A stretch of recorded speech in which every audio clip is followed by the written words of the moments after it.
Bonjour. Les volontaires et les salariés qui travaillent dans les contextes humanitaires, du mouvement de la Croix-Rouge et du Croissant-Rouge ou ailleurs, sont souvent exposés à des situations d'urgence, à des histoires de personnes, à des souffrances, à un niveau de stress très élevé qu'il faut qu'ils soient toujours prêts à être déployés, il faut qu'ils soient toujours en alerte. Souvent, on y va, on va sur le terrain, on veut se donner à fond, on veut aider, on veut soutenir. Et parfois, on a tendance à s'oublier, à oublier que nous aussi, c'est important qu'on prenne soin de notre personne. Ce qui fait que parfois, parce que dans peut-être l'inconscient collectif, parce que ce qu'on attend de nous, nos responsables, notre communauté ou nous-mêmes, il faut qu'on soit des super-héros, il faut qu'on soit dévoués, qu'on ne fasse pas d'erreur, donc on se donne à fond. On travaille jusqu'à pas d'heure, à tout moment de la journée on est prêt. Et on se néglige un peu.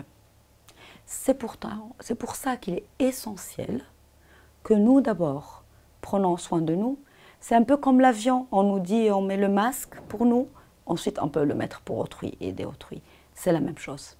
Prendre soin de nous, c'est aussi penser à notre bien-être, penser à nos besoins de base, penser à manger de façon régulière, équilibrée, je souhaiterais dire, à des heures de sommeil raisonnables, avoir un minimum de routine et de choses à faire avec les autres, interagir avec autrui.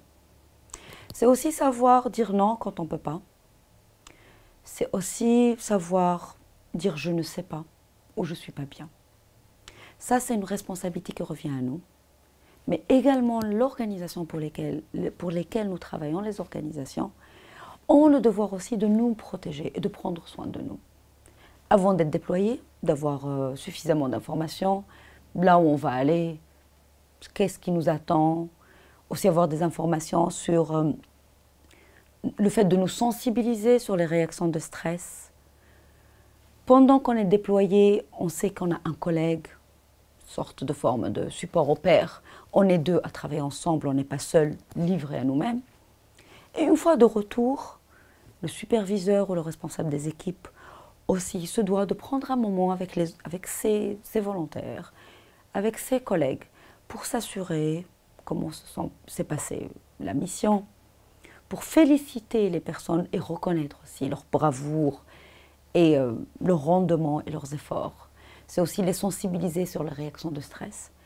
Et c'est pour qu'eux aussi, ils sachent que s'il y a quelque chose qui ne va pas, plus que à notre niveau là de réaction normale suite à une situation peu ordinaire, mais qu'on a besoin d'un soutien un peu plus spécialisé, que nous puissions avoir recours à ce service-là. Donc c'est pour ça qu'il est important que nous-mêmes, mais aussi notre organisation, puissent prendre soin de nous et puissent mettre en place des programmes qui puissent prendre soin de leurs salariés et de leurs volontaires. Nous avons au niveau du centre de référence développé différents guides.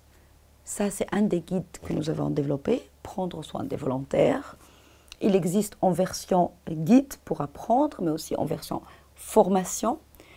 Tout est sur notre site web, pscenter.org. Je vous invite à naviguer à travers le site et vous allez voir beaucoup de guides qui vont dans ce sens-là.